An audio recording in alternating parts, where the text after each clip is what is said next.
Ok, muito bem. Então, na aula passada, nós estávamos estudando o tema do neoplatonismo, ou em geral do platonismo, o desenvolvimento histórico.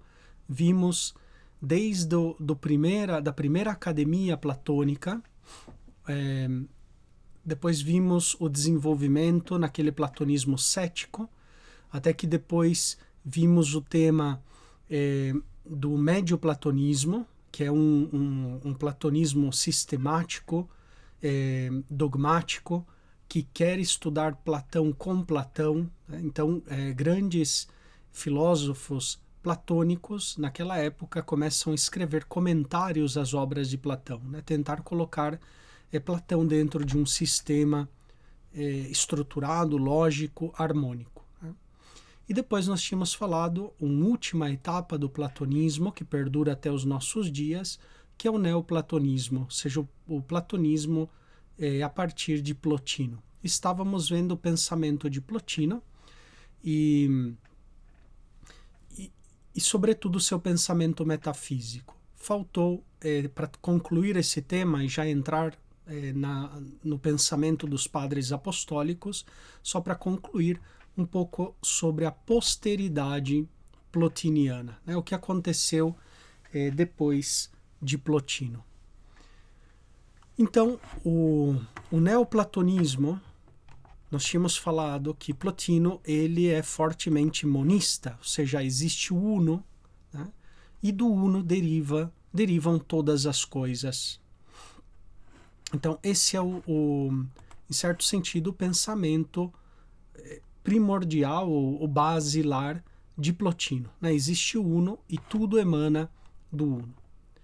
Então, o neoplatonismo é um movimento diferente conforme os diferentes autores. A gente não vai encontrar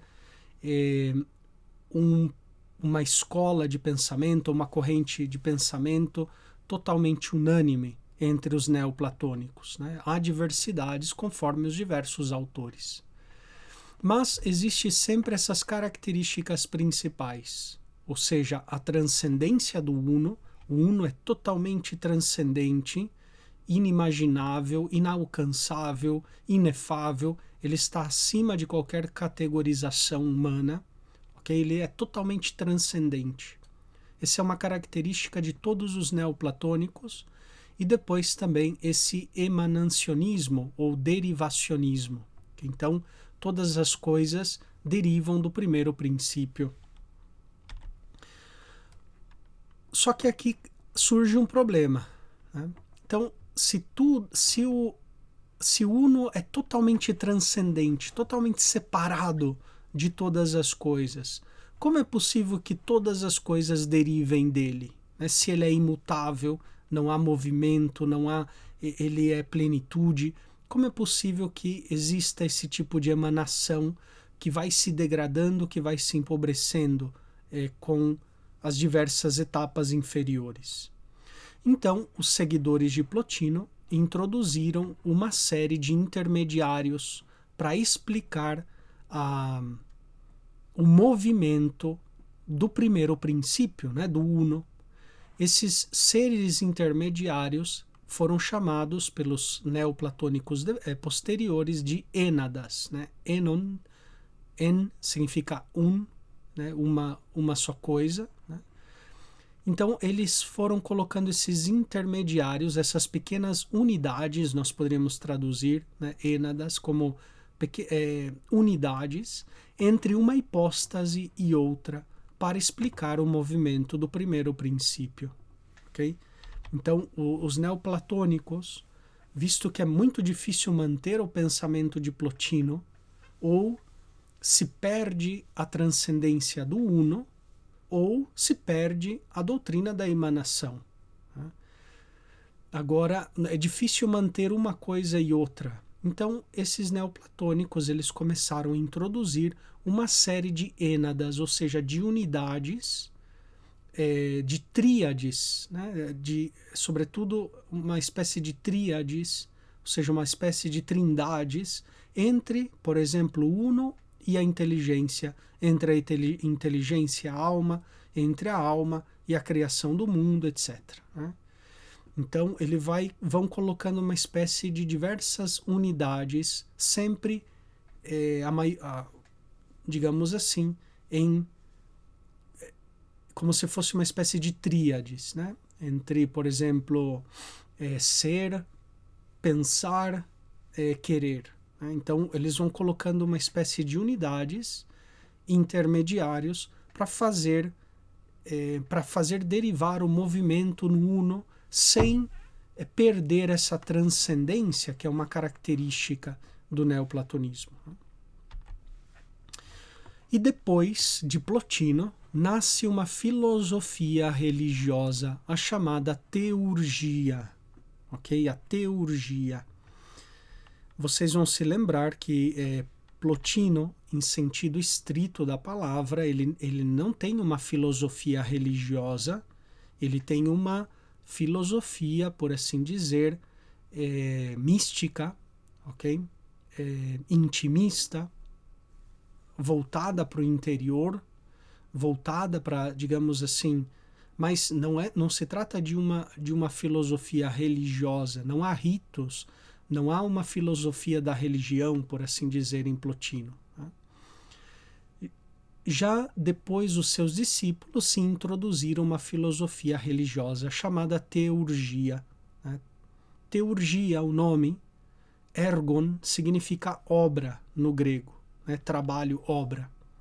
Theon significa Deus, ou seja, uma obra divina, uma teurgia, é uma espécie de rito quase mágico, um pouco uns ritos iniciáticos, esotéricos, mágicos, através dos quais esses filósofos neoplatônicos entram em contato com a divindade. Né? É uma espécie de ação litúrgica, mágica, né? No qual a pessoa que faz aquele rito, ou seja, o rito teúrgico, ele se une à divindade e tem uma experiência do divino, né? Através desses rituais. Então,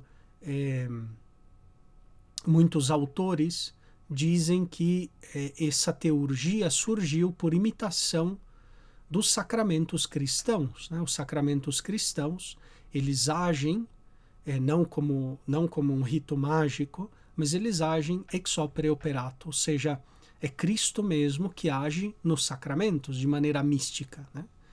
Então, a teurgia, por assim dizer, tem algumas semelhanças e tem muitas mais diferenças, né? Muitíssimas mais diferenças da ação sacramental, mas é uma espécie de rito que esses filósofos neoplatônicos cultivavam.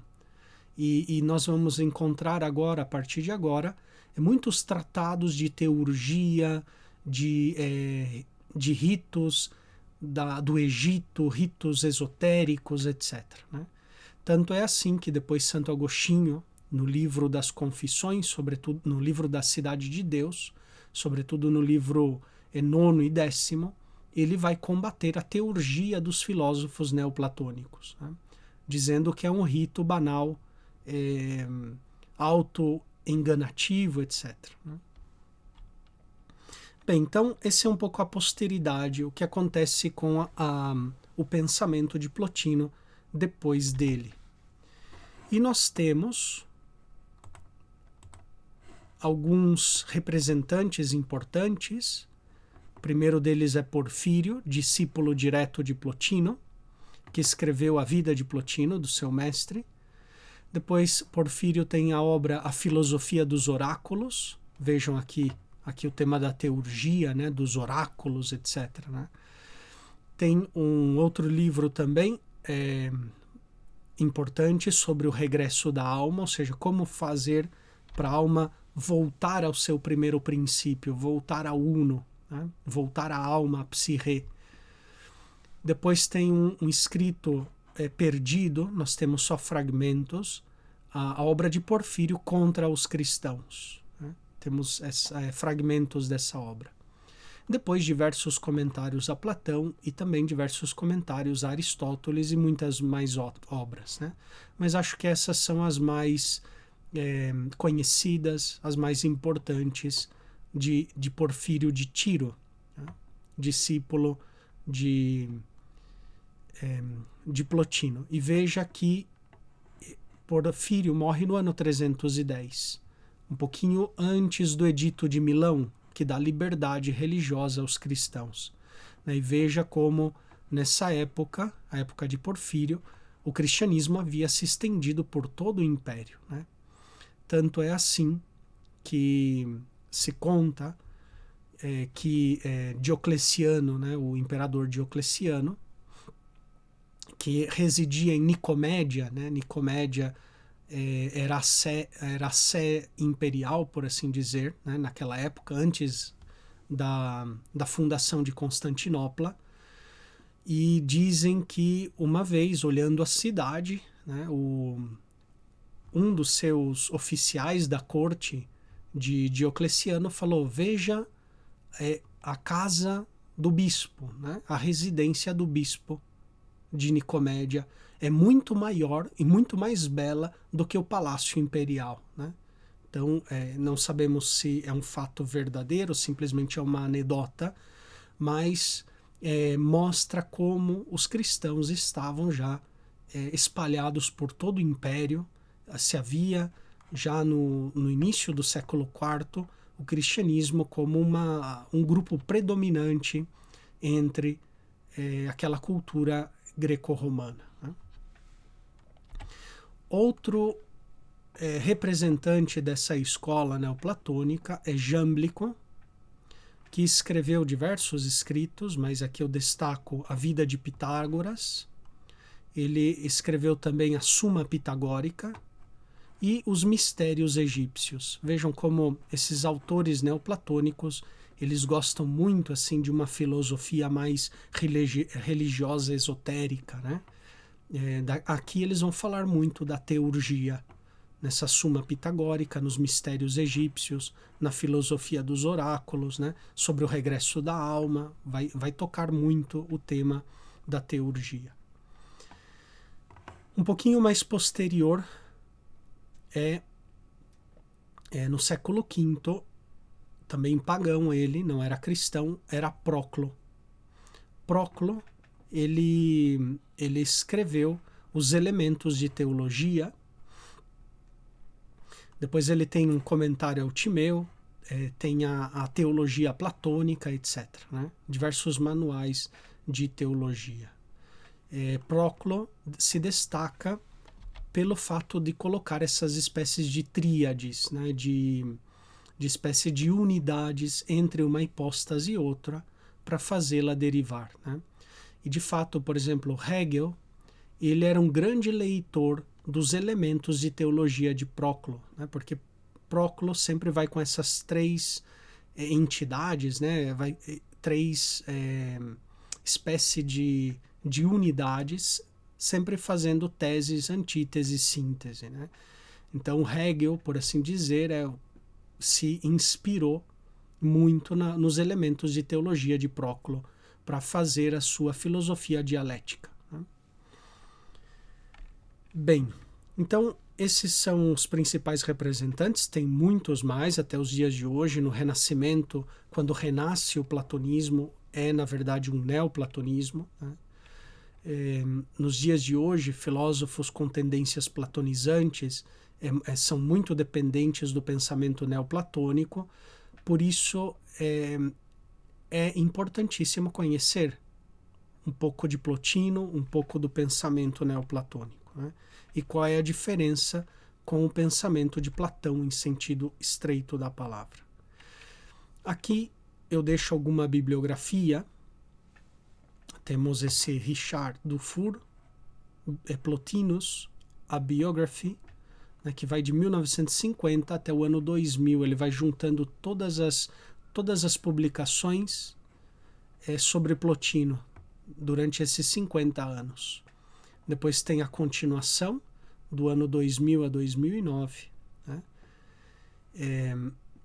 E aqui na internet existe uma amplíssima bibliografia nessa página aqui, que lhes deixo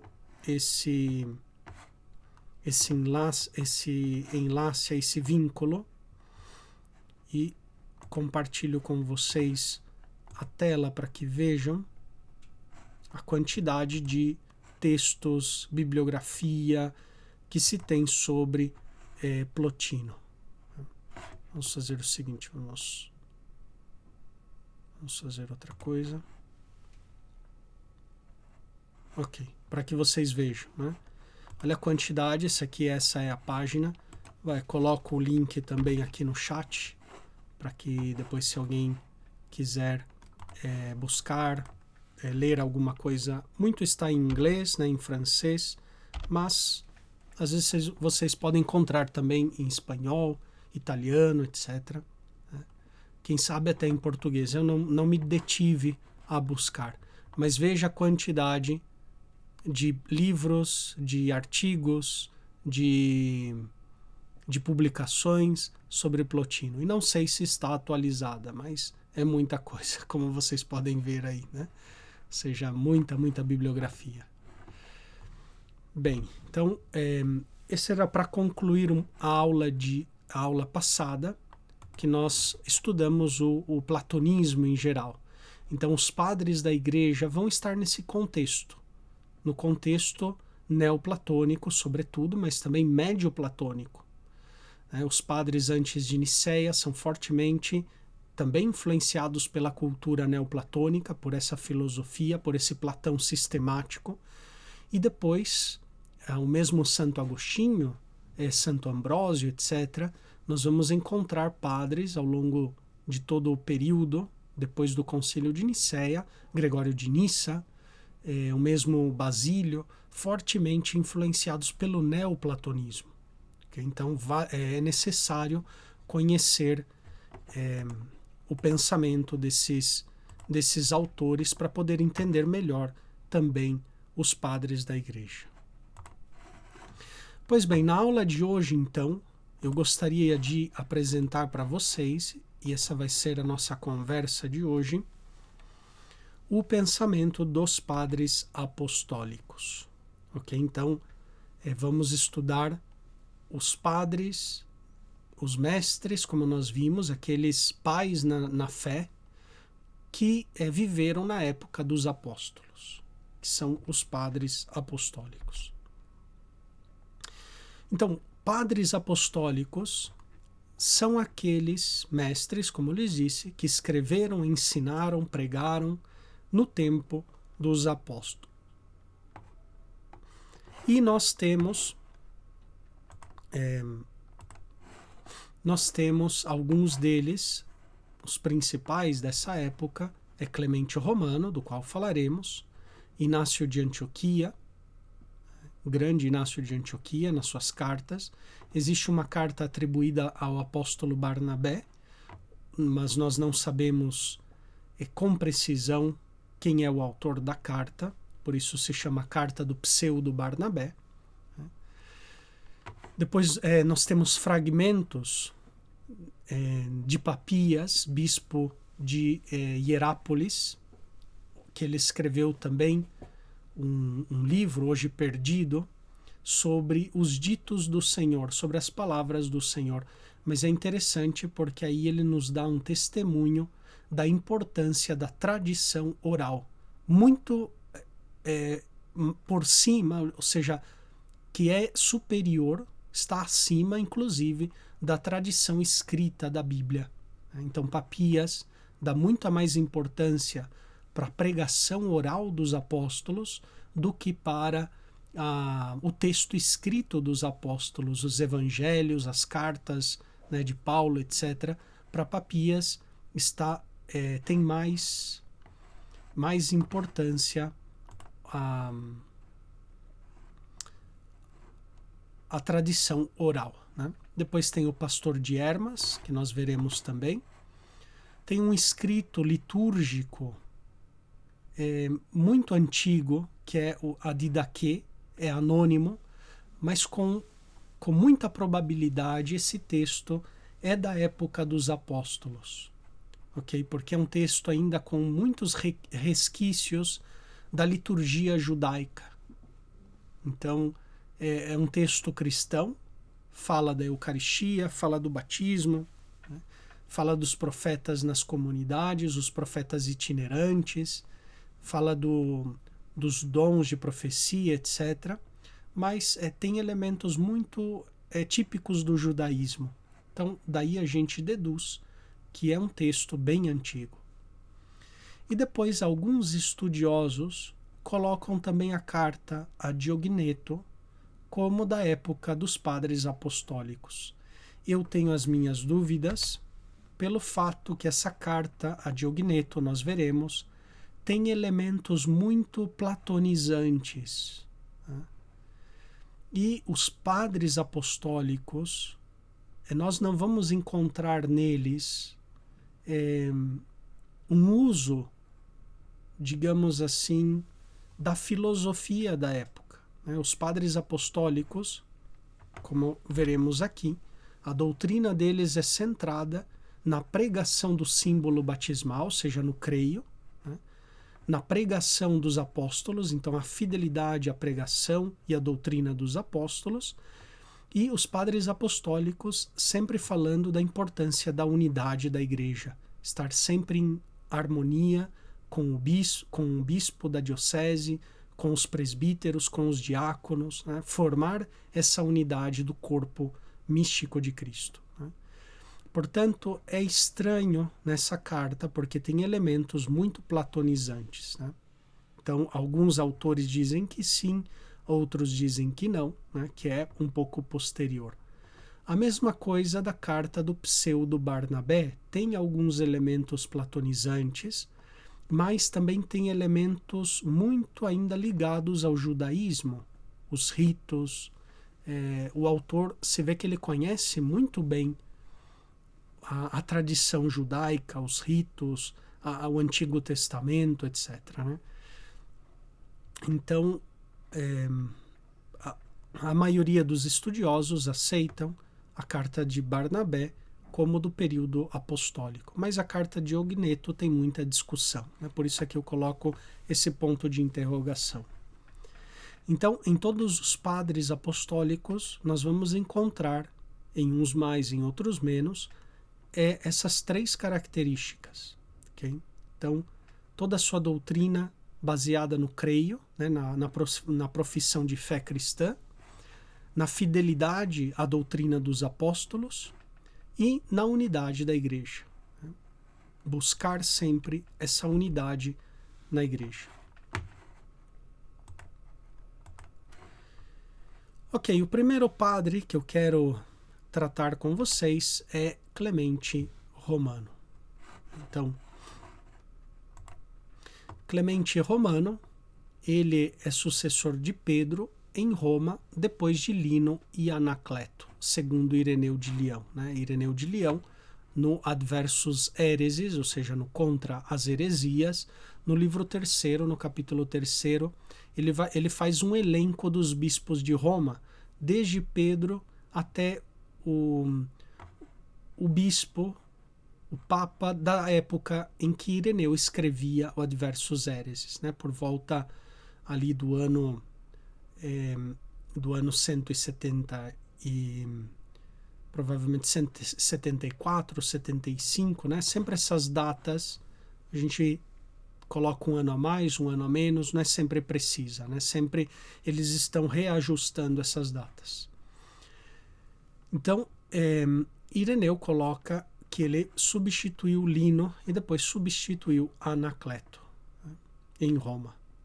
E Clemente foi papa dos anos 92 a 98.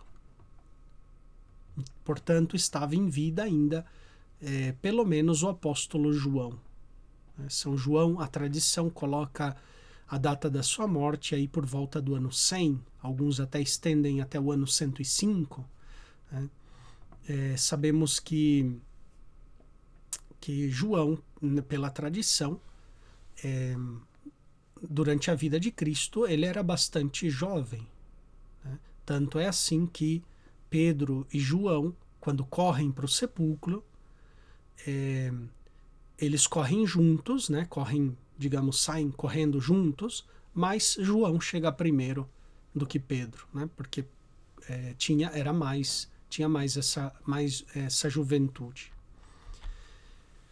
A autenticidade da carta de Clemente aos Coríntios é noticiada por Esegipo, que é um escritor do século II, bastante antigo, que infelizmente perdemos as suas obras, né? Nós temos notícias das obras e fragmentos da obra de Egesipo na História Eclesiástica de Eusébio de Cesareia, né, no livro 4º, e ao longo de toda a História Eclesiástica de Eusébio de Cesareia, nós vamos encontrar alguns fragmentos de Egesipo. Aqui então HE, História Eclesiástica, e AH, Adversos Héreses de Ireneu, né? E para quem estuda a patrística, aqui abro um parênteses, é muito importante a obra de Eusébio de Cesareia, porque Eusébio, ele é, por assim dizer, o primeiro historiador do cristianismo. A primeira história da igreja foi ele que escreveu, né? E, inclusive, não somente por isso, pelo fato dele ser o primeiro historiador da igreja, mas nós podemos ver que é o primeiro historiador em sentido moderno da palavra, porque os historiadores antes, né, de Eusébio de Cesareia, não era muito comum que eles aduzissem documentação, fontes, né, textos, cartas, para reconstruir a história do passado, né? Eusébio de Cesareia, ele usa com muita abundância textos, cartas que ele tinha à disposição para estudar um período histórico, desde a época dos apóstolos até a época dele, né, no século IV. Então, Eusébio de Cesareia é uma fonte de estudo dos 3 primeiros séculos muito importante, porque muitas dessas obras, escritos dos padres dos 3 primeiros séculos, se perderam, né? Ou se destruíram com o tempo, né? Se corromperam com o tempo. Não temos muitas dessas obras. Temos notícia graças aos fragmentos dessas obras no escrito de Eusébio de Cesareia. Então é um escrito super importante para estudar a patrística dos 3 primeiros séculos e também para estudar a história da Igreja Antiga. Ele é o primeiro, por assim dizer, historiador no sentido moderno da palavra, né? Se nós lemos as obras dos historiadores antigos, né, de Tucídides, Xenofonte, Tito Livio, Salústio, eles narram a história e só acidentalmente trazem documentos, textos, cartas. Normalmente é uma narração seguida, né? Rara vez eles trazem documentação, fontes documentárias, né? Já Eusébio de Cesareia, ele procede sistematicamente aduzindo, trazendo à colação diversas fontes documentárias para reconstruir aquele período histórico. Então é interessante, nós podemos considerá-lo como o primeiro historiador no sentido moderno da palavra, né? Embora a sua obra também tenha os seus limites, né? Ninguém é perfeito, toda obra, sobretudo naquele período antigo, que talvez não tivesse tantos elementos, né, como nós temos hoje, também tem as suas limitações, mas isso é compreensível. Então, Eusébio de Cesareia, na História Eclesiástica, nos dá a notícia de Egesipo, que fala da autenticidade da carta de Clemente. E também São Dionísio, bispo de Corinto, entre os anos 170 e 175, confirmam a autenticidade dessa carta, além de Ireneu de Leão, como nós citamos aqui, e Clemente de Alexandria, nos Estrômatas, no livro 1º dos Estrômatas, okay? Confirma a autenticidade da carta de Clemente. Portanto, uma tradição muito antiga via também no Papa Clemente a mesma pessoa mencionada em Filipenses, capítulo 4, versículo 3, né? Quando São Paulo diz: Saúda-vos Clemente, cujo nome está escrito no livro da vida. Então, em Filipenses 4:3, nós temos essa saudação de Clemente, cujo nome está escrito no livro da vida. Alguns estudiosos pensam que se trate propriamente do futuro Papa Clemente Romano. Não sabemos, né? Essas são algumas informações que nós temos sobre a vida de Clemente, que são poucas, e unicamente essas as fontes que nós temos à disposição para estudar Clemente Romano do ponto de vista da sua vida. Né? Então, são as documentações, digamos assim, históricas, os textos que nós temos para conhecer um pouquinho da vida de Clemente. Depois existem muitas lendas, né, do seu martírio, tem diversas passiones que narram o seu martírio, como ele foi lançado ao mar, amarrado uma pedra no pescoço, né?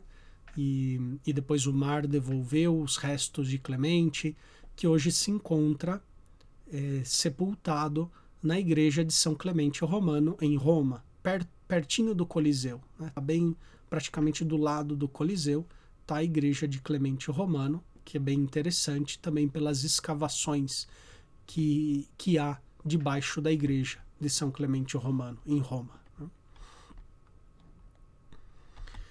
Bem,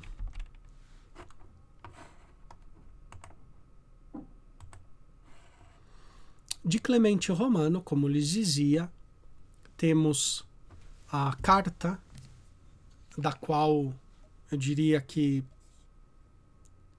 não se duvida da autenticidade.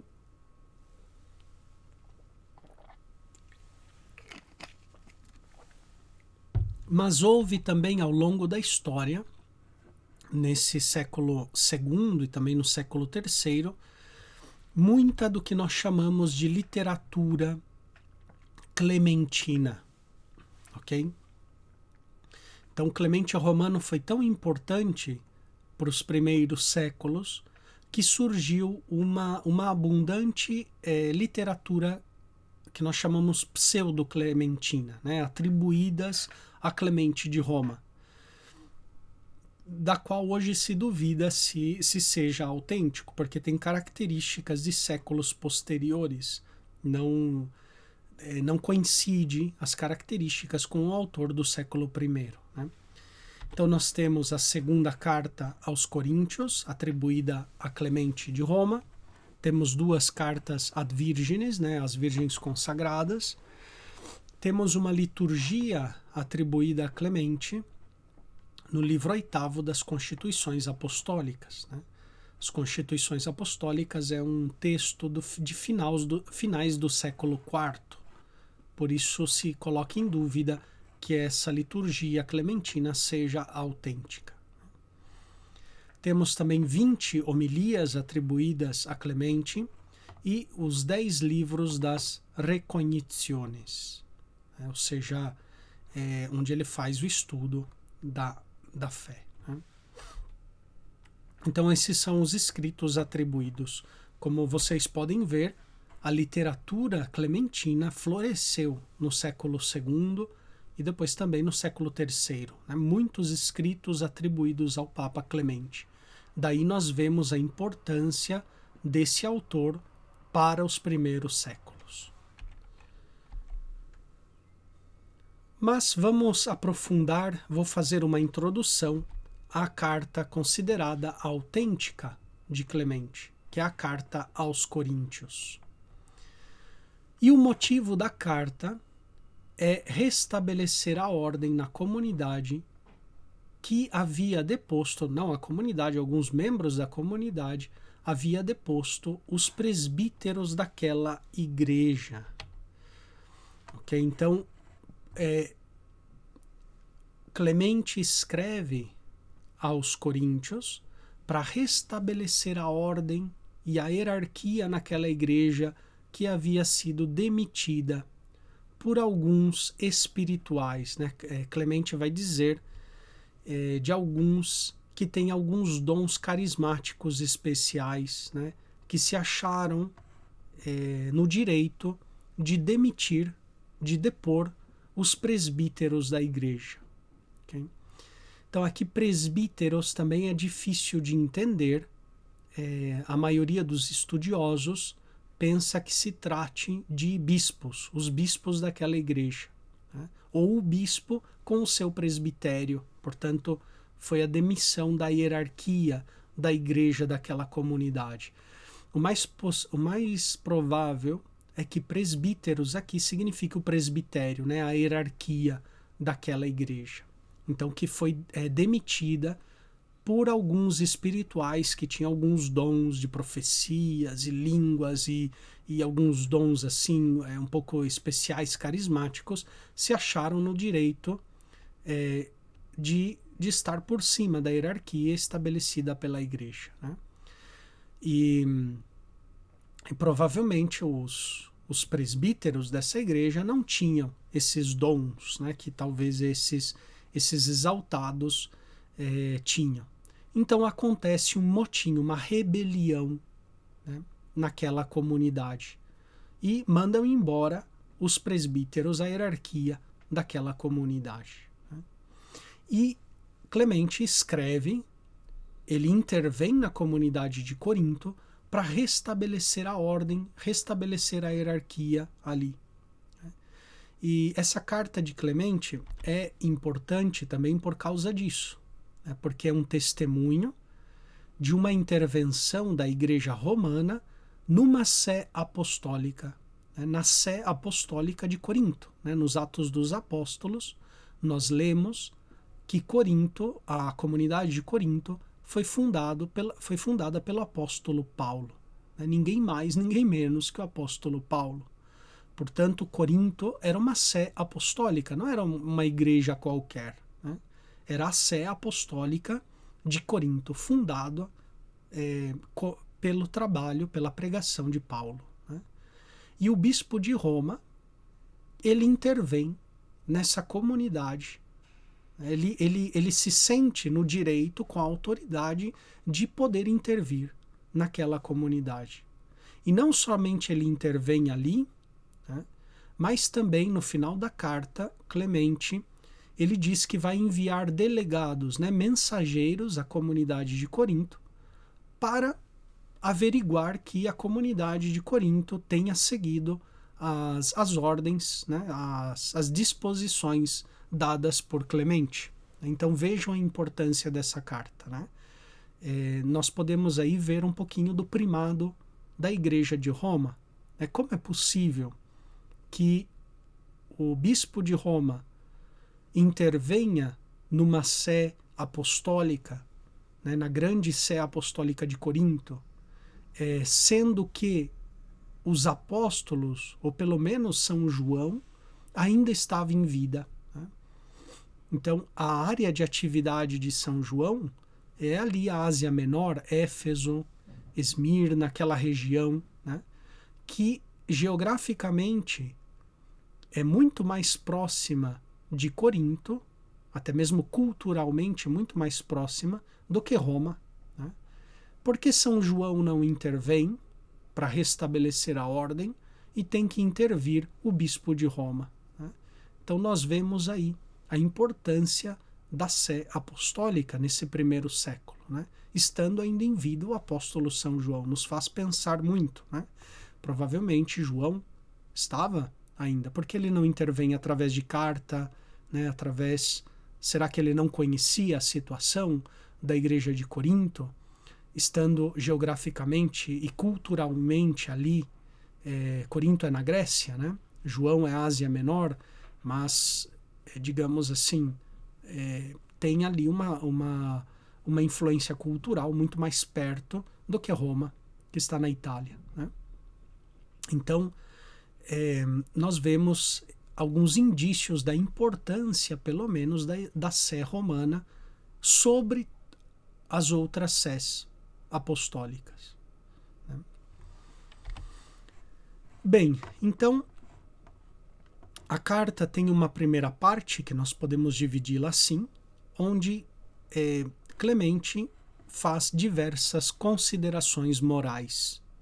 E depois uma segunda parte, onde ele trata do tema da hierarquia eclesiástica, né? Nessa primeira parte, Clemente vai falar muito sobre as virtudes cristãs, citando muito o Antigo Testamento e também exemplos do Novo Testamento, sobretudo da carta de São Paulo aos Coríntios, né? Visto que Clemente também está escrevendo aos Coríntios, né? Então ele vai falar da caridade, da hospitalidade dos patriarcas, dos profetas, da penitência, né? Noé, que pregou a penitência, Jonas, tantos santos do Antigo Testamento que viveram na obediência, na piedade. Okay?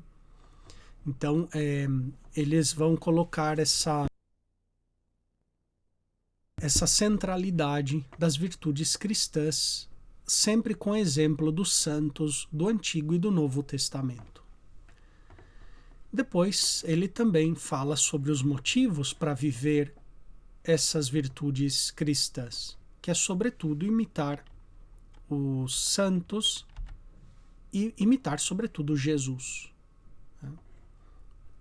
E não somente isso, né? Clemente fala também do exemplo de todo o cosmos, de todo o universo que segue uma ordem estabelecida, que tem uma regularidade, que, por assim dizer, tem uma disciplina, né? Todo o cosmos obedece à lei eterna de Deus, né?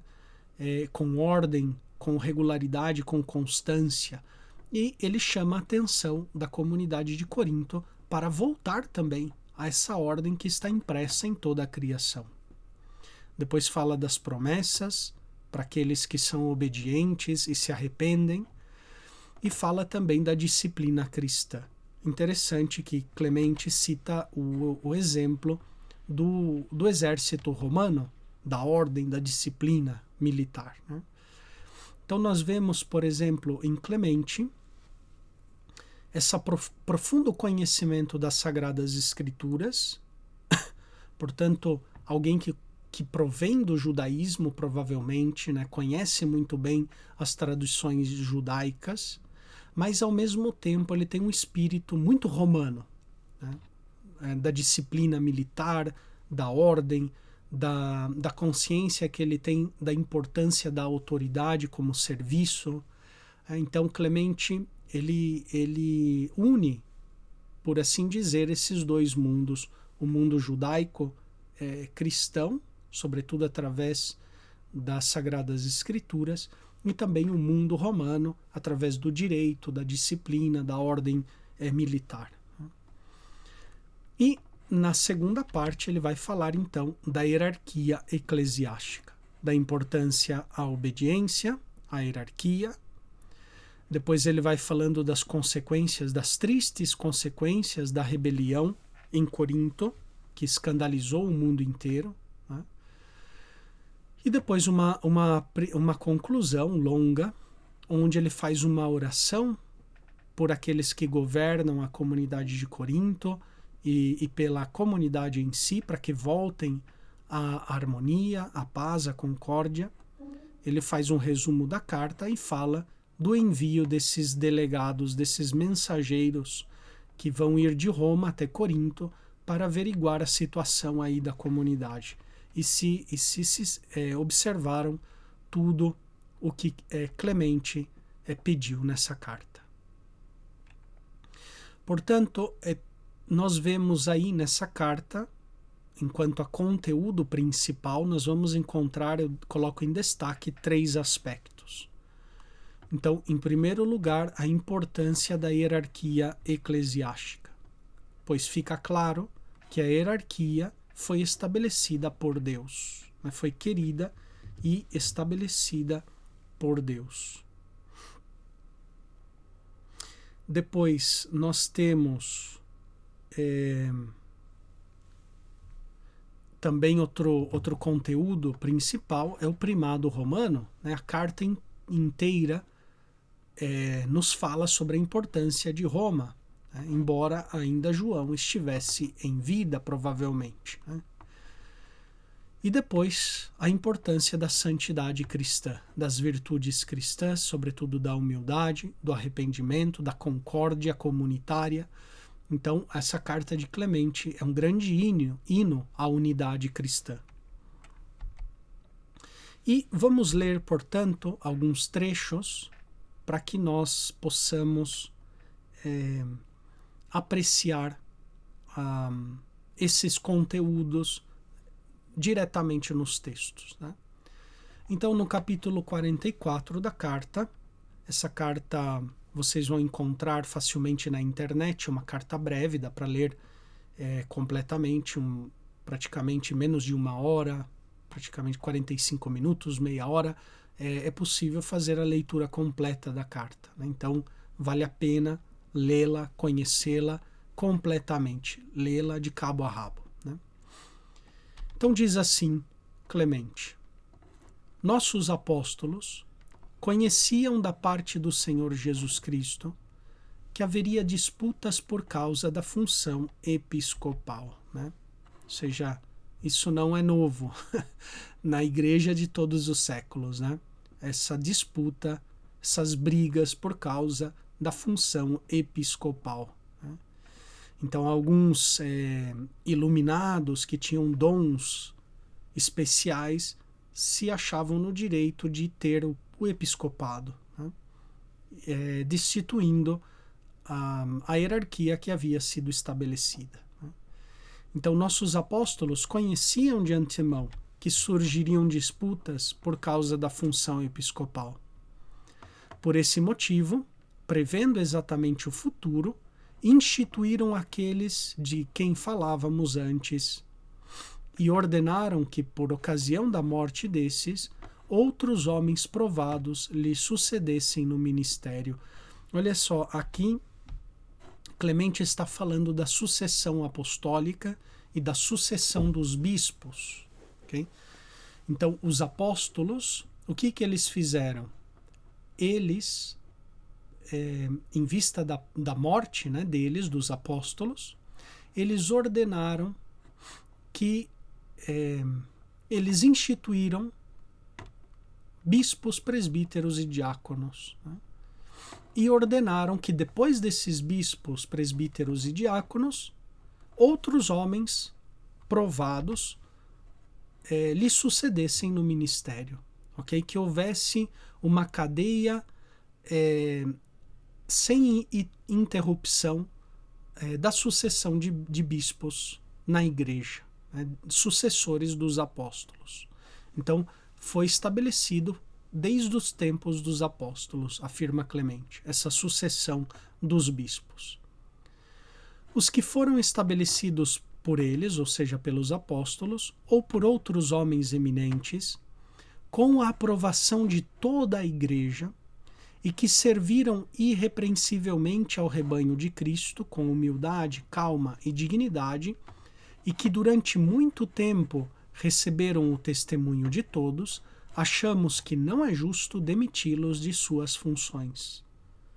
Okay? Então, Clemente aqui ele deixa claro, esses que foram instituídos, ou pelos apóstolos diretamente, ou por algum sucessor dos apóstolos, que eram homens eminentes, esses sucessores dos apóstolos, e que foram também acolhidos, né, com toda a aprovação da igreja, não é lícito, não é justo demiti-los de suas funções. Então, aqui o Papa Clemente pede à comunidade de Corinto, né, mostra para ela que não aqueles que demitiram a hierarquia não têm essa autoridade para fazer isso, né? Porque esse poder ele vem pela sucessão dos apóstolos. Não é ali um grupo que se amotina e que se revolta contra a hierarquia, fala, não, agora aqui mandamos nós, porque nós temos os dons do Espírito Santo, falamos em línguas, fazemos milagres, e vocês não, né? Não é assim. Esse serviço da autoridade, ela é dada à igreja através da sucessão dos bispos, né? vem através dessa sucessão. Então não vem simplesmente do arbítrio de um grupo, por mais que esse grupo tenha dons especiais, realize grandes milagres, etc. Né? Mas vem da sucessão dos apóstolos na sucessão dos bispos. E no número 60 ao 61 tem uma longa oração, e aqui coloco um trecho onde Clemente reza pelos governantes. E diz assim: torna-nos, Senhor, submissos ao teu nome onipotente e virtuosíssimo, e aos nossos chefes, e aos que nos governam sobre a terra. Tu, Senhor, lhes destes o poder da realeza, e pela tua força magnífica e indizível, para que nós, conhecendo a glória e a honra que lhes foi dada, obedecêssemos a eles, sem nos opor à tua vontade. Dá-lhes, Senhor, saúde, paz, concórdia e a constância, para que exerçam com segurança a soberania que tu lhes deste. Tu, Senhor celeste, Rei dos séculos, concede aos filhos dos homens glória, honra e poder sobre as coisas da terra. Dirige, Senhor, as decisões deles, conforme o que é bom e agradável a ti, para que, exercendo com paz, mansidão e piedade o poder que lhes foi confiado por ti, possam alcançar de ti misericórdia. Então, Clemente faz essa oração pela comunidade de Corinto e por seus governantes, para que essa comunidade esteja sempre em paz, em concórdia com os seus pastores. Então, é um testemunho belíssimo da importância da unidade, né, entre a comunidade dos fiéis e os pastores da igreja.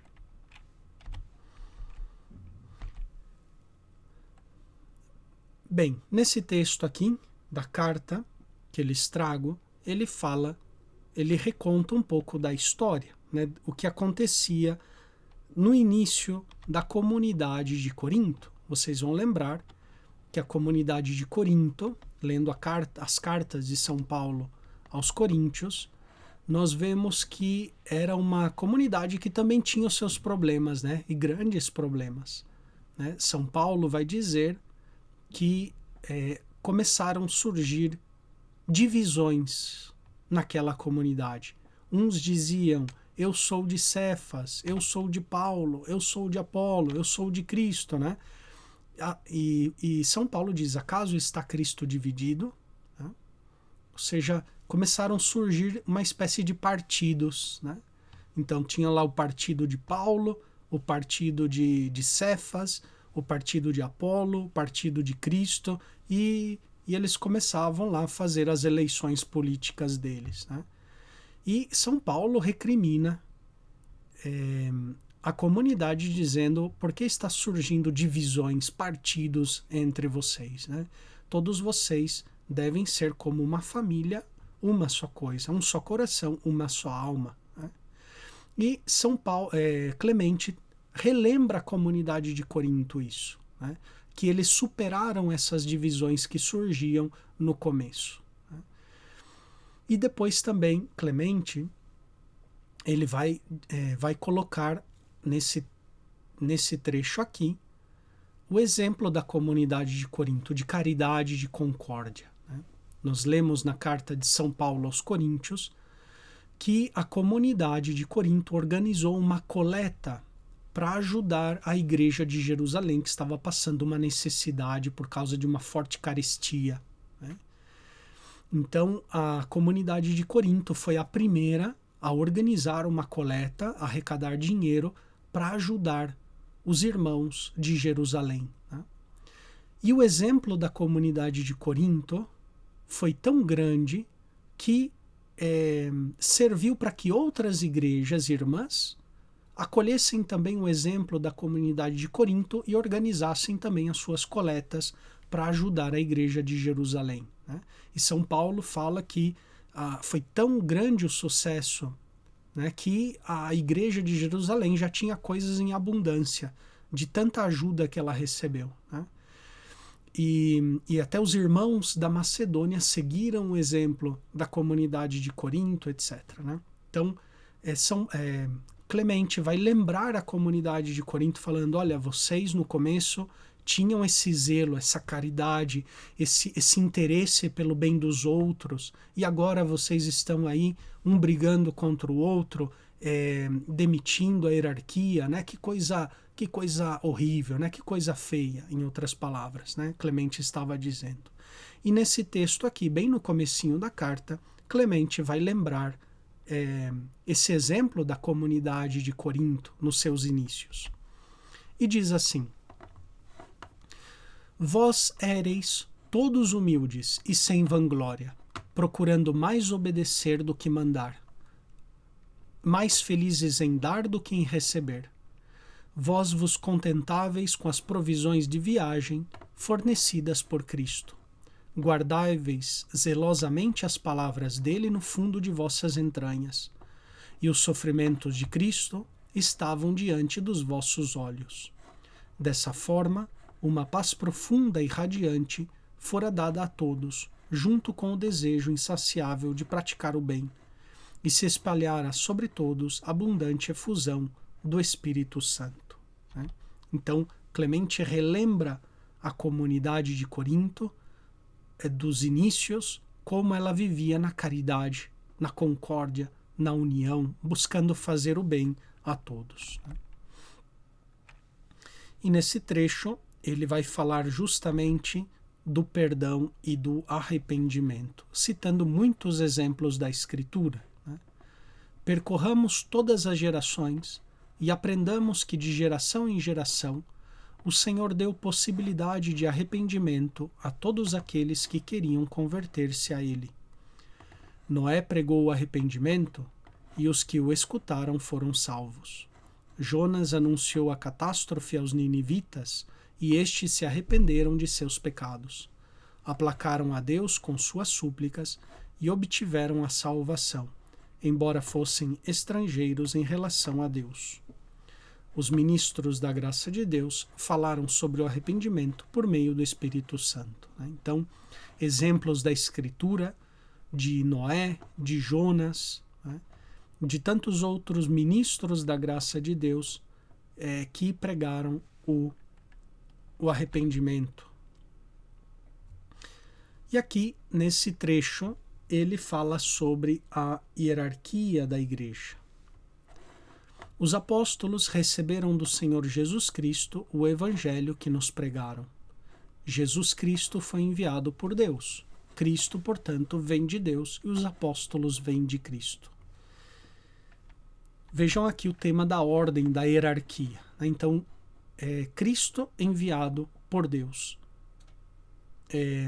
Os apóstolos enviados por Cristo, né? Portanto, e depois a hierarquia sucede os apóstolos, né? As duas coisas em ordem provêm da vontade de Deus. Ao tema da ordem, né, da disciplina militar em Clemente.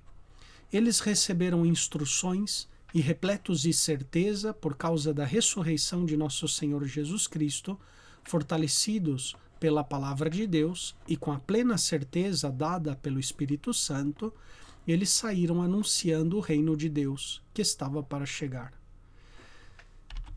Pregavam pelos campos e cidades, e aí produziam suas primícias, provando-as pelo Espírito, a fim de instituir com elas bispos e diáconos dos futuros fiéis. Isso não era algo novo. Desde há muito tempo, a Escritura falava dos bispos e dos diáconos. Com efeito, em algum lugar está escrito: estabelecerei seus bispos na justiça e seus diáconos na fé. Então vejam, Clemente aqui está dizendo que os apóstolos saíram pregando pelo mundo e eles estabeleciam nos campos e nas cidades por onde eles pregavam, estabeleciam aí, instituíam aí bispos e diáconos para que servissem a comunidade, né, que fora evangelizada por eles, pelos apóstolos, né? Então ele está falando que a sagrada hierarquia da igreja é algo instituída pelos apóstolos, ou seja, uma instituição apostólica, é de origem apostólica, né? Portanto, é algo que é constitutivo da igreja. A igreja, ela é apostólica, né? Igreja una, santa, católica e apostólica. Pelo fato de ser igreja apostólica, ela foi fundada sobre o alicerce dos apóstolos e os apóstolos instituíram os seus sucessores, que é a sagrada hierarquia, os bispos e os diáconos, né? Aqui bispo a gente pode ver em sentido muito amplo, né? Pode ser também todo o presbitério, né? Junto com os diáconos. Bem, depois tem outro texto sobre a inspiração das Sagradas Escrituras, para que vocês vejam também o conhecimento, né, a proximidade que tinha Clemente da palavra de Deus. A palavra de Deus é o fundamento da ação pastoral de Clemente.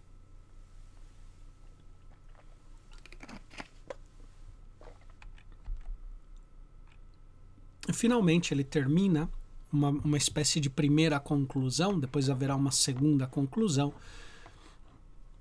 onde ele faz esse juramento pedindo com todas as forças do seu coração para que a comunidade de Corinto volte aos mandamentos de Deus, volte à simplicidade, à mansidão, de modo que eles alcancem serem salvos por Jesus Cristo, né? A quem pertence a glória pelos séculos dos séculos.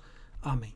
Okay? Então, essa foi uma introdução que lhes fiz sobre Clemente Romano. Então, nós vemos no pensamento de Clemente Romano, nós vamos encontrar justamente esses temas fundamentais dos padres apostólicos, sobretudo o tema da unidade eclesial, devido também às circunstâncias dessa carta. Mas nós vemos também a mentalidade romana de Clemente, né? Como bispo de Roma, ele tem esse apreço pela hierarquia, pela ordem, pela disciplina, que faz com que a comunidade de Corinto volte outra vez à sua paz inicial, né, dos tempos dos apóstolos. Um seguinte padre apostólico que eu gostaria de aprofundar com vocês, enquanto o tempo permitir, é Inácio de Antioquia. Okay? Inácio de Antioquia é um grandíssimo padre da época dos apóstolos. Também a sua data de nascimento é incerta, mas colocamos por volta do ano 35, e o seu martírio se coloca normalmente por volta do ano 107. Né? Inácio, pouco se sabe sobre a sua vida. O certo é que ele substituiu São Pedro em Antioquia da Síria depois de Evódio. Né? Então Pedro, nós vemos nos Atos dos Apóstolos, que ele residia em Antioquia, na Síria. Né? Era, por assim dizer, a residência oficial de Pedro, era a sé de Pedro, onde ele morava em Antioquia, na Síria. Depois de Pedro, quando Pedro vai para Roma, o substitui Evódio na sé de Antioquia. E depois de Evódio vem Inácio. Portanto, Inácio de Antioquia é sucessor de Pedro na sé apostólica de Antioquia. Na antiguidade, nos 7 primeiros séculos, se falava da tríplice sé apostólica de Pedro, okay? Que Pedro tinha 3 cátedras, por assim dizer, a tríplice cátedra de Pedro. Roma, né, o lugar onde o apóstolo Pedro derramou o seu sangue, entregou a sua vida, deu o supremo testemunho de fidelidade a Cristo em Roma, né? A sé petrina por excelência. Depois Antioquia na Síria, mas também se falava de Alexandria no Egito. Não que Pedro tenha ido a Alexandria, não, pelo que nós sabemos, não há nenhuma tradição dizendo que Pedro foi a Alexandria no Egito, mas, segundo a tradição, Alexandria foi evangelizada pelo discípulo de Pedro, São Marcos. Né? Então, a antiguidade considerava a tríplice cátedra petrina Roma, Antioquia e Alexandria no Egito. Então, portanto, Inácio de Antioquia, sucessor também de Pedro, na Sé Apostólica de Antioquia. De Inácio se conservam 7 cartas autênticas e muitas outras que lhe são atribuídas. Né? As 7 cartas autênticas são a carta aos Efésios, aos Magnésios, aos Tralenses, aos Romanos, aos Filadelfos, aos Esmirniotas e uma carta a São Policarpo, né, bispo de Esmirna, na Ásia Menor. Então essas são as cartas consideradas autênticas. As cartas de Inácio são uma verdadeira joia da literatura cristã antiga, da espiritualidade, do pensamento patrístico. Vale a pena vocês também lerem as cartas. Né? A carta aos Romanos, de Inácio, é de uma beleza ímpar, né, sem igual. E também as outras cartas, né, de Inácio. Nas cartas de Inácio vamos encontrar a seguinte doutrina, né, uma hierarquia tripartida, ou seja, bem claramente uma divisão entre bispos, presbíteros e diáconos, ok? Porque nos textos do Novo Testamento, nas cartas de Paulo, nas cartas de Pedro, não é muito claro quem são os bispos e presbíteros. Às vezes parecem que são a mesma categoria, né? Bispos e presbíteros nas cartas de Paulo. Às vezes a gente não fica sabendo muito bem do que se trata, né? Já em Inácio de Antioquia é muito claro a distinção. É o bispo, depois tem os presbíteros da igreja e os diáconos. Essa é a sagrada hierarquia, uma hierarquia tripartida. Nem sequer em Clemente, né, quando nós vimos a carta de Clemente, ainda ele fala dos presbíteros da igreja, que foram depostos, mas a gente não sabe se tratasse de bispos daquela igreja ou de todo o presbitério daquela igreja, né? Já em Inácio, não. Inácio é muito bem claro. O bispo é aquele que governa a igreja, ajudado pelos seus colaboradores, que são os presbíteros, e pelos diáconos. Depois nós vemos também em Inácio o privilégio da igreja romana. Inácio vai dizer que é aquela que preside na região dos romanos, e ainda aquela que preside a caridade. E aos cristãos de Roma, Inácio não dá ordens como Pedro e Paulo. Então, interessante isso daqui, porque Inácio, ele sendo sucessor de Pedro, mas quando ele escreve à igreja de Roma, ele não se sente no direito de dar ordens à igreja de Roma, aos irmãos de Roma, como o apóstolo Pedro e Paulo. Mas a gente pode se perguntar, mas como assim? Inácio é sucessor de Pedro? Como ele não se sente na autoridade de dar ordens para os romanos como Pedro e Paulo, né? Então, nós vemos que Inácio tinha um grande apreço pela igreja romana, uma grande reverência, uma grande admiração por essa igreja. Nós vemos que a igreja de Roma tem algo especial, né? E depois tem também muita discussão o que significa que a igreja de Roma é aquela que preside. O que significa essa presidência? É uma presidência jurídica? Ou é simplesmente uma presidência espiritual, né?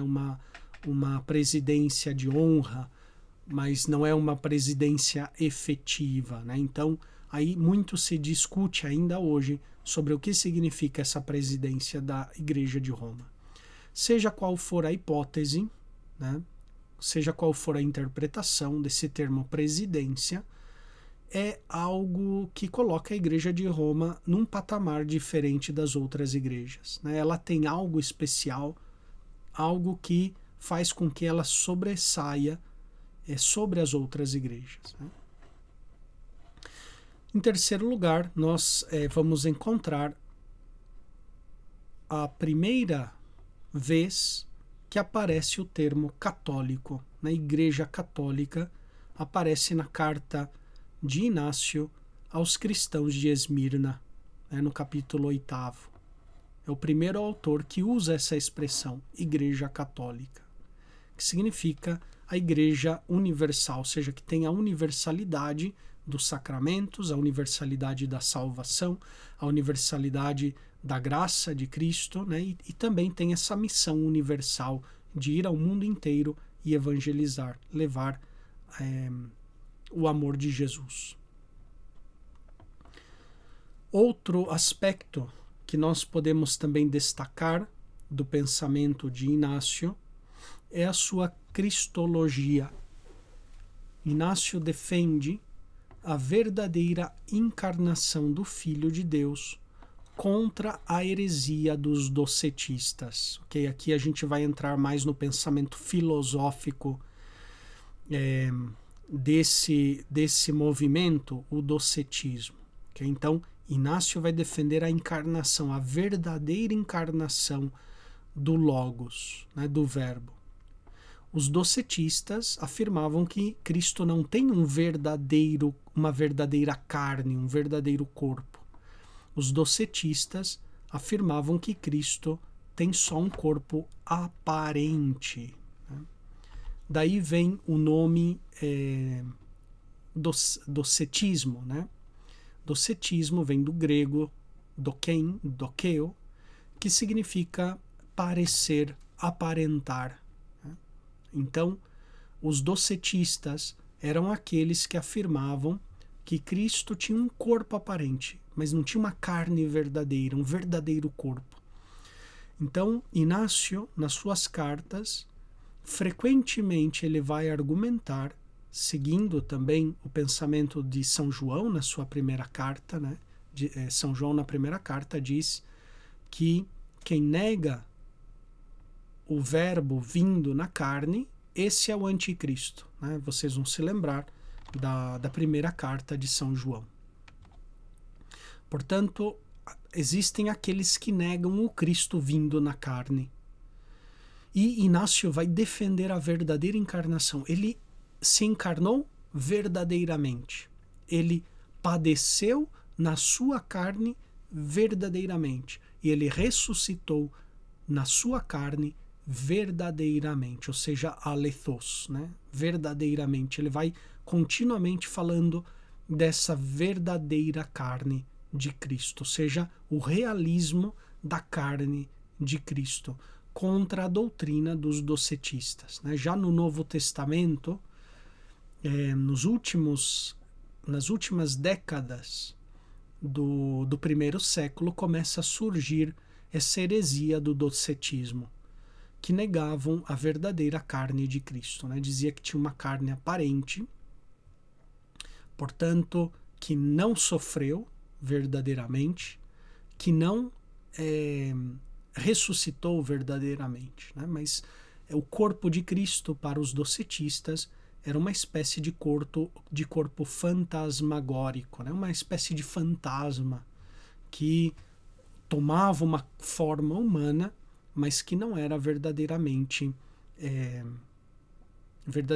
corpo, carne verdadeira, carne humana. Né?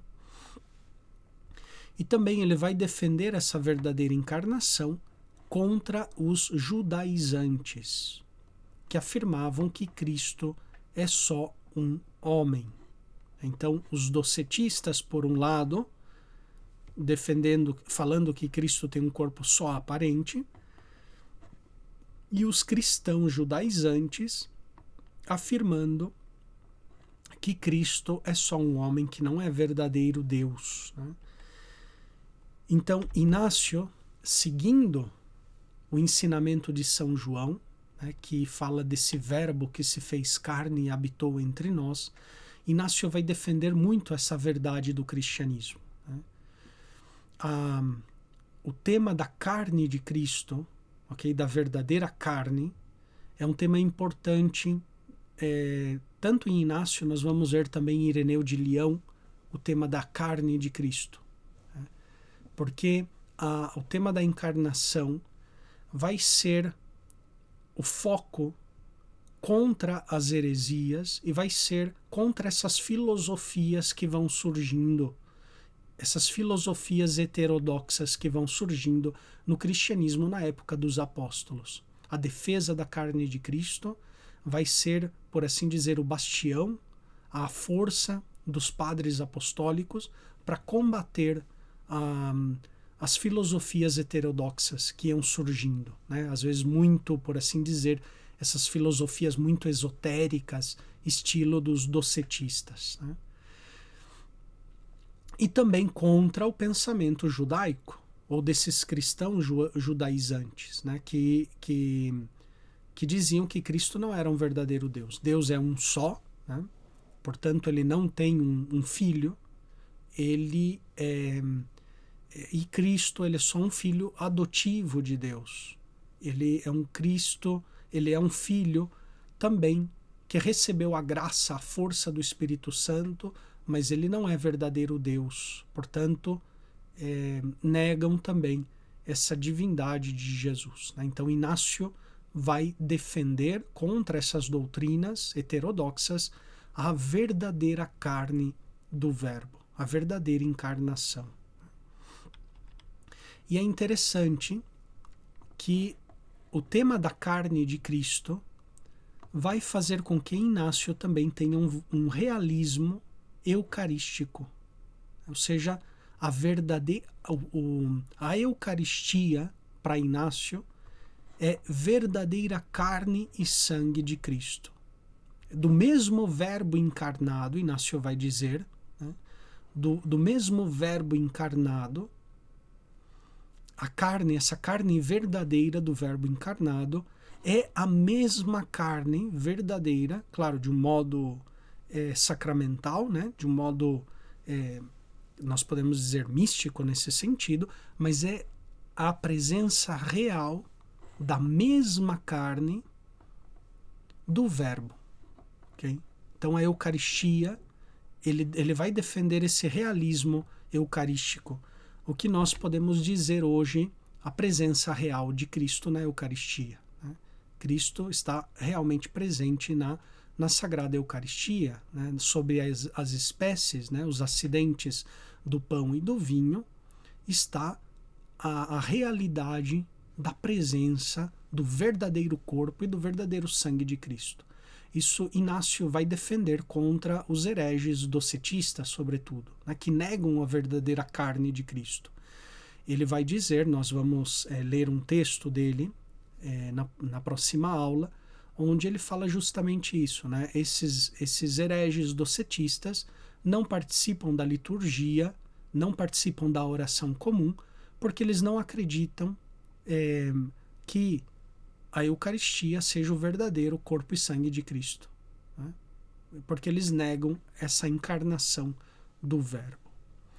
Então, esse é um pouco a introdução ao pensamento de Inácio de Antioquia, e daí na próxima aula nós já entramos de cheio no tema, fazemos uma leitura das cartas de Inácio, e vamos depois ver também outros padres apostólicos para concluir esse nosso itinerário. Então,